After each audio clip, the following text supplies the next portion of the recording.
Do you find yourself stuck in a rut and needing to change the way you think? Today's episode is all about shifting your mindset, and it's got some great tips in it, helping you shift from where you are to a new way of thinking. How are you doing, Kat? I'm doing great. How are you? I'm good. I am excited for this episode. I think shifting your mindset is something that, in my experience, doing the little 1% shifts is better than big ones, but clearly I'm not everyone. I would agree with that. And on that note, I want to share with our listeners that shifting your mindset is actually a skill. It is a skill that you can learn how to do. So if you like get frustrated with yourself, you're like, oh, I just want to be in a better mood. Like I can't get out of it, or I don't want to be this frustrated. I don't want to be this angry. I don't want to yell at my kids or whatever it is. The fact that you don't know how to shift your mindset is okay. It's not your fault. It's not something that we're taught, but it's something, the good news is it's something that you can learn.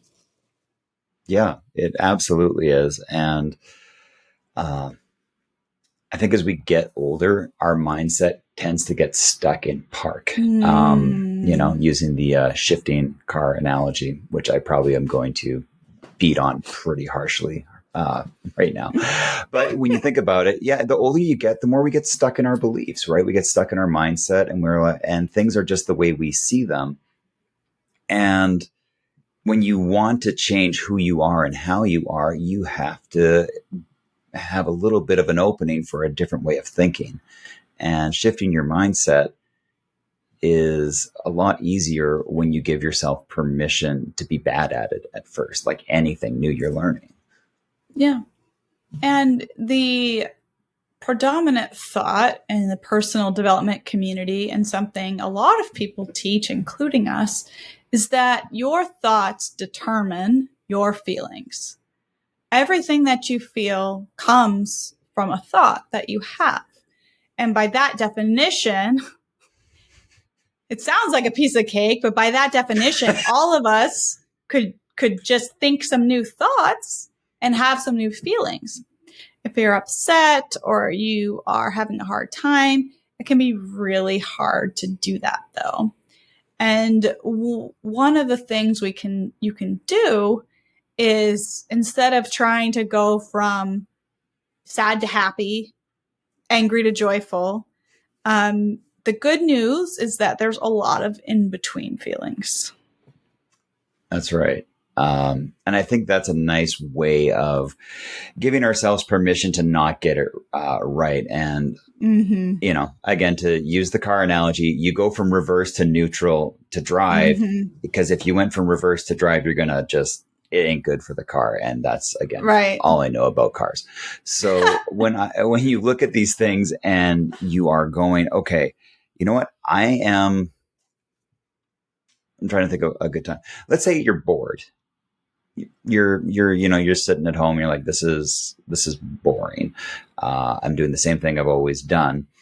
Getting to neutral might be just the act of going, I'm going to do anything but this right now.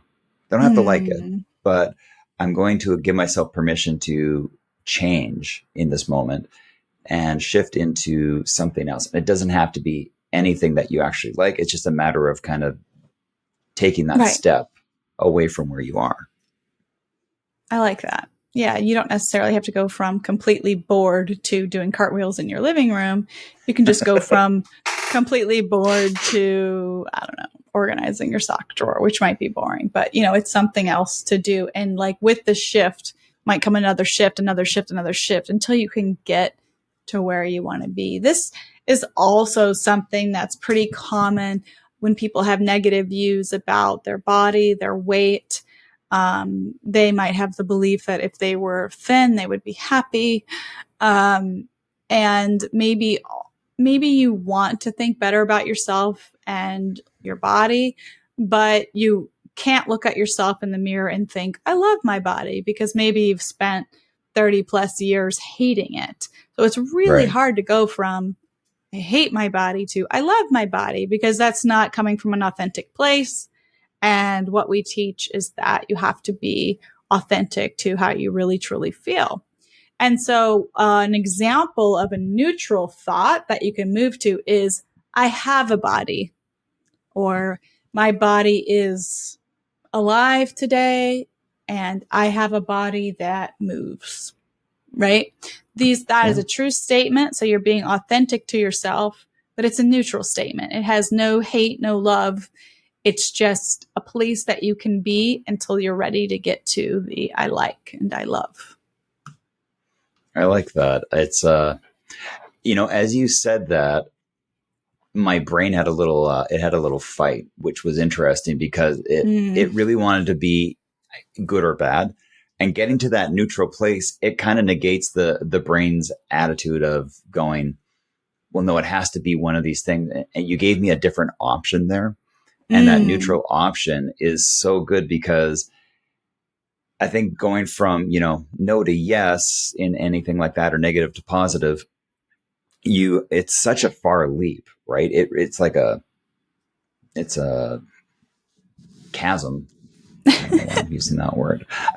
Inside Out too. Because it was in the Inside because of the Out movie. sarcasm. Yeah, it was in. I'm like, don't say it. Don't say it. Okay, so it's like there's a ravine, not chasm. There, that you have to get across to get there. And I think if you go from no to yes, I know my brain is going to go like, right. So I don't like how I look, and now I look so good, and it's just like it's going to come across like that in my brain, and it's not going to stick. But going like, awesome, I have a body today, or like I have a body. It doesn't have to be awesome. It can just be like you said, neutral. Just have one. Just state the fact. Yeah, because a lot of people are looking for overnight changes and success and all these things. And, this is not the overnight year you podcast. It's the 5-year you podcast. So we really want to emphasize that we are a big fan of 1% changes. We think that these are like longer lasting changes. If you just do a little 1% a day, it might take a year. It might take 5 years for you to go from I have a body to I appreciate my body. Then you might spend a year appreciating your body, and then you maybe will like it, right? Or whatever it is. But just know that this type of mental work, it's okay for it to take time. It should take time. We're rewiring decades of brain work and thoughts. And it is something that takes practice. It's a skill, like I said. Yeah, it's a new neural pathway that you're going. You've gotten so used to looking at your body and thinking these certain thoughts that to choose differently, or just even to not to go down that same neural pathway and to pause and go, I'm just going to stay here and be okay with my body before I start trying to carve the new one out, is a huge, huge action. And it should be acknowledged that it's worthwhile. And as far as Kat said, with the small changes, that's how it happens. It doesn't happen overnight. Once upon a time, long time ago, I used to own a gym, and people would come in, and our facetious, I'm going to have to Google that, way of dealing with people, it was they would come in and go, you know what, we've got this great plan, and you can lose 7 pounds before you walk out of here. And they would get really excited, and we would take out a saw and go, which arm do you want us to take off? And, it was just to reinforce the fact that, you don't really want fast change. You want slow, gradual change, because that is more manageable. Yeah, it's more permanent. It's manageable. It may not be exactly how you envision it. I mean, I think we all kind of walk into these ideas that we want, and we think we should be a certain way. We hold ourselves to the standard. We get disappointed by the fact that we don't achieve this standard soon enough, fast enough, or maintain it, because we're not becoming the person in the process of becoming that. So, if you want to have a positive mindset and you're a very negative person, neutral is a very long journey sometimes. And again, that comes from past experience where it's, being critical, sarcastic, blocking. I've done all those things. And to be positive wasn't going to happen on day one. It wasn't probably going to happen on day 300 or 400. It had to be a process of acknowledging where you were and that you were shifting and that it wasn't going to be perfect, but to acknowledge the process and the progress. Yeah, I really, really like that. And I feel like we're regularly mentioning sort of this long-term process and this long-term change. On one hand, we are sort of presenting a counter to the rest of the world who's like, oh, follow me on Instagram and make $10,000 this month or whatever. But at the same time, we're also trying to help people's mental health by saying, don't beat yourselves up if these things take a while. Yeah. I feel like the examples are really helpful. When I started doing this work, I feel like it was really good to understand like what a neutral thought was. And I think the thing that I am hard on myself are parenting. Always want to feel like I like doing a better job. I should be a better mom, or I shouldn't, lose my temper or whatever it is. And I'm hard on myself about the house. Oh, my house should be cleaner. It should look like this, whatever. And so instead of thinking I'm a bad mom, if this is a thought that anyone listening has had, but let's just say like I got frustrated with a kid, or I raised my voice, or I just wasn't proud of how I handled something, I'm not going to jump to, I'm a great mom. In that moment, I'm not feeling good. So some neutral thoughts might be, I am a mom and I love my kids. That's just true. It's just true.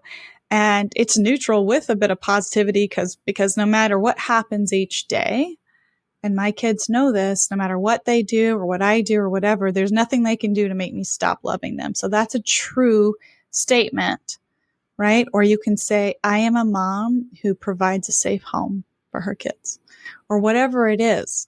And so on those really hard days where you just feel like kind of beat down by parenting, or it's just like a really tough moment, those neutral thoughts sometimes can like calm the anxiety spiral of I am a bad mom, where you're just beating yourself up for things. Yeah. One of the things that I learned a long time ago, and it'll help with this, is you may know better, but that doesn't mean you know how to do better. And to me, the distinction is, and we've all gotten upset with our kids, and we will go, why did I do that? I knew better. Yeah, you did. We all watched, TV shows and sitcoms of how, something like that happens and, the parent reacts calmly. But you have to know how to do it better. Mm-hmm. So, and that is, again, going from, going through different stages of being able to acknowledge the behavior that you're doing that you don't like, recognizing it and stopping for that, like just taking that pause, that half-second pause before you say something or do something, and go, oh, this isn't exactly, this isn't how I want to be. So I'm going to try something different, or just even getting outside the painting, as I like to say, when you see yourself doing this and you go, I don't like that I'm doing this, but I can understand why I'm doing it. I understand that this was the example that I followed, that it was done for it. This is what I've just seen in the world. And I'm not happy with it, but I do now get outside of it and I can see what's happening, and I'm going to change this moving forward, whether it's just taking that pause or even coming out of it and going, you know what, I wasn't as mad as long as I normally am, or, I held off, or it just, you have to acknowledge the shift as it's happening, because that's how you grow. That's how you continue to grow. You have to positively reinforce the small things as you're going through. Otherwise, that overnight sensation, that overnight change that you're so yearning for, it's a 10-year change for a lot of things. Like the overnight success is 10 years of, working in silence, and then the one night where everything kind of clicks. And that's how a lot of this stuff goes. So for you to, be, and I'm using such big air quotes with this, but like perfect parent means that, you're a grandparent by that point, usually. So right. And then it doesn't matter. You just spoil them rotten. But But I think you bring up a good point because we're talking about making our thoughts neutral. But a lot of times you can like physically go into neutral if you are having a moment of difficulty, of intense emotion. One thing I say to my kids pretty regularly is like, okay, like guys, I'm at an 8 or I'm at okay, now I'm at a 10. And a lot of times that means I, as a sensitive person with some sensory sensitivities, I need to go and take 30 minutes in my room or whatever. And that's me putting my entire nervous system in a neutral. That's me going from very heightened, about to get upset, to back down to neutral, which is a manageable point. And from that point, I can, parent in a healthier way for them. And so your thoughts can go to neutral, but also your whole body can go to neutral too. You'll hear a lot of this as like a recommendation if, like you are fighting like with your spouse or having a disagreement with your partner or something like that. You can take 10. You can take 10 minutes to just let your body return, like the nervous system to kind of calm down. And then you can go back. So this is a useful skill you can use for your own feelings, but also in your interactions with other people. I like that. I think we can all relate to those moments where kind of get into that fight or flight kind of tension moments in conversations or just in life, and being able to give yourself that permission to go pause, to go into neutral and take a break, go to your car, go to your bedroom, whatever it is, do some breathing, just kind of lower the intensity of it so that you can have a clearer state of mind to make that shift. And it doesn't happen immediately, but it happens a little bit at a time. So you're listening to this right now and you're thinking, okay, well, how do I do this? Just bring some awareness to it. Yeah. That always is the biggest thing. It's always bringing awareness to the situation, to that thing that you're not happy with and you want to change. So if you get up every morning and you go, ugh, I think most of us have been there at some point, at least in this conversation. So if you feel like that, maybe you don't have to jump out of bed and do jumping jacks and, be super peppy. And you can just kind of go, you wake up and you're like, the bed's warm. Or, or I got to wake up today in my bed is something that a lot of people don't get to do. So, just find maybe a reason to be grateful. Maybe it's just, it doesn't matter what it is. It just matters that maybe it's just not even as long of a feeling that you have when you wake up. Somebody's going to make a soundbite out of that somewhere. But please, can we? Please, it's my ringtone. No, can you imagine? That would just be so terrible. Oh, it's Andrew calling me again. So, well, I have a question. Yeah. Well, you can finish what you were going to say. No, I that's what I'm just saying. Like, it doesn't even have to be a shift away from that. Maybe it's just you catch yourself and stop it a little sooner than you normally let it go. I like that. Well, so far this episode, we have really talked about shifting your mindset sort of with day-to-day stuff. We've talked about weight. We've talked about parenting. But what about, like, because you mentioned when we first started this recording that some of our mindset is the result of a lot of long-held beliefs, the way that we are raised and things like that. There are a lot of things that we regularly talk about. We talk about money mindset. We talk about worthiness. And all of these things are much harder to change. So can you give advice on maybe a long-term change, like a money mindset change, to give an example on how to go from like, I'm broke or rich people are bad, and like how to change like such a big part of you that's really like baked into your upbringing? Yeah. So when I work with people, it's often around the money stuff. Yeah. And when we coach people, I mean, there's a lot of money's a heavy big topic, part of it. Yeah. Yeah, it is. And shifting a belief that rich people are bad Let's just say it, because that's one Mm-hmm. that we see pretty often. Mm-hmm. When we see that, there's a conflict in that brain at that point, because they also want to be rich. I want more money, but Right. rich people are bad. So we got to do some reorganizing and some letting go of some falsehoods there. Because your brain's And not going to let you become something that you think is bad. exactly. So when we start with that, when we go, okay, rich people are bad, find me one thing that's not. I mean, we can do belief work and all that stuff, but not everything every rich person has done their whole life is bad. And you Mm-hmm. probably know somebody that has more money than you, which by definition may be rich. Somebody who has more than you is richer than you technically. Mm-hmm. So you can look at that and go, what about the people who have donated their money for research or to shelters or to universities or whatever? They've done good things with their money. And maybe that just puts that little nudge in your thought process there. Maybe it just kind of shifts that mindset a little bit to go, okay, it's not an absolute. And when you get kind of out of that 100% thought of rich people are bad, you can start to shift a little more at a time and go, well, maybe if I had money, a lot of money, I would do a lot of good with it. Okay, so now you're starting to feel differently around this topic when you're discussing it with someone or just thinking about it internally. Maybe you start thinking, okay, maybe I could do a lot of good if I had money. So maybe rich people aren't bad. Maybe I had a bad experience with a rich person.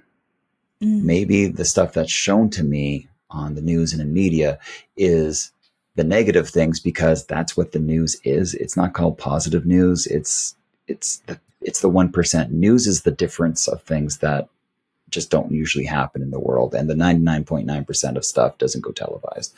Okay, I'll get off that soapbox. But anyway, moving on. So it's just finding those little shifts. It's not about, again, it's never about walking out feeling that you've completely fixed a 30, 40, 50-year belief of rich people are bad.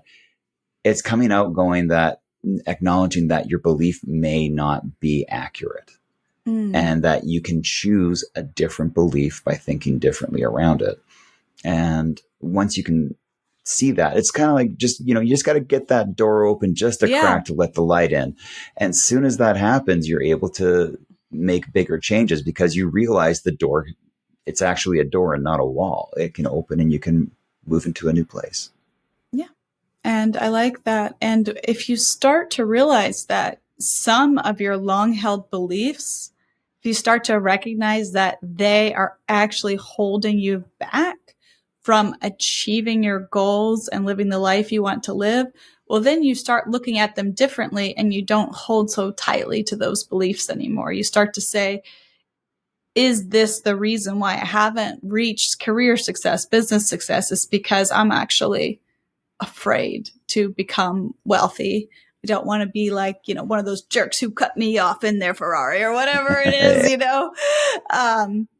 It's just like you said, awareness and monitoring your thoughts. And that's just one example, but money beliefs come up a lot Yes. in the people that we help. And learning and uncovering what your money beliefs are is really important. It's also really helpful in relationships, because chances are, if you have a partner, you grew up with different money beliefs and different money teachings, and that can cause conflict later on. And so there's tons of things, tons of work you can do around that belief specifically. But again, it's really important, if you want to change your life, to sort of shift those mindsets and perceptions in order to take the next step and where you want to go. Yeah. And one of the biggest shifts, I think, in as you get older, is that you're still young enough to change. You're still young Yes. enough to make these shifts. You're never too old. You Never too can, old. we have so many stories of people that have made these changes at Mm-hmm. very later on in life. And it's not about your age. That's just your ego telling you a story that isn't true, and you can shift around that. So Yep.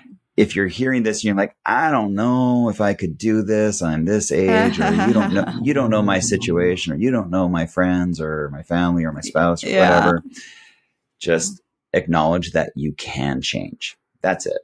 Just acknowledge, say it's possible for me to change. That's it. You don't have to do anything else, but letting that in and putting that seed in a pot and letting it grow for a little bit will change your life over time. And that's all we're trying to do, is to improve your life to a place where you go and you get up and you're not going, every time you get up in the morning, but where you get up and you're like, it's a good day. I'm looking forward to today. And you do that one day at a time.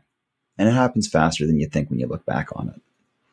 I love that. I love that so much. I think that's a good place to end and to move on to our glimmers, which are the happy, sparkly things that we just want to share with you just because it's fun to end on a glimmery note. So, Andrew, do you have a glimmer to share with the class today? I do, and it's been flashing for the last few minutes. I got a new Lark water bottle. It was a little gift to myself for my birthday, and I like it. It tracks my water. I feel like I drink enough water, but then some days I'll get to 3:00 and I'll be, why is my head foggy? All these things, you haven't had a drink of water today. So I like this. It's a fun new toy, but it purifies the water too somehow, which is, science. So, but it's cool. I'm really enjoying it. How about you, Kat? What's your glimmer? I'm just enjoying, you and I are both doing a Goodreads challenge. We're both reading, our goal is to read 50 books each this year. And I'm surprised I haven't been active on Goodreads before, but I just got there and I just posted on Instagram, be my friend on Goodreads, because I think I have Andrew and 2 other people so far. But I'm enjoying putting all my different books down. Right now I'm reading Expiration Dates by Rebecca Searle, I think is how you say your last name. I read her first book in 5 years, which was a bestseller. It's a chick, fun, lighthearted kind of book. But I love, if you look at my Goodreads now, I'm kind of actively reading 5 different things. And it's always self-help fiction. I'm reading a book to my kids and through the audiobook in the car. And so there's just a big mix, but I'm kind of enjoying the social, it's making reading almost like social media with Goodreads. Everyone who's had Goodreads is duh, listening to this, but I like it. Yeah. Catherine That's Collins cool. On there if you want to be my friend. And I don't even know what my username is, but I have 2 less friends than Catherine does. I have Catherine on this, and that's it. Just follow my only friend on there to find Andrew's account. There we go. And I like it. I like that I'm tracking it. It's really cool. So yeah, good call with the Goodreads. Yeah. And awesome. I really like today's talk. I feel like we shifted a little bit, and that's what it's all about. I think we might have. All right. Thanks for listening, everyone. We're rooting for you. Hey, one last thing. Don't forget to go to 5yearyou.com/future to start getting those emails from your future self. It will change your life. Hey guys, quick disclaimer. We're podcasters on the internet. If you need to seek professional help, please go see your healthcare professional.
Hey, one last thing. Don't forget to go to 5yearyou.com/future to start getting those emails from your future self. It will change your life.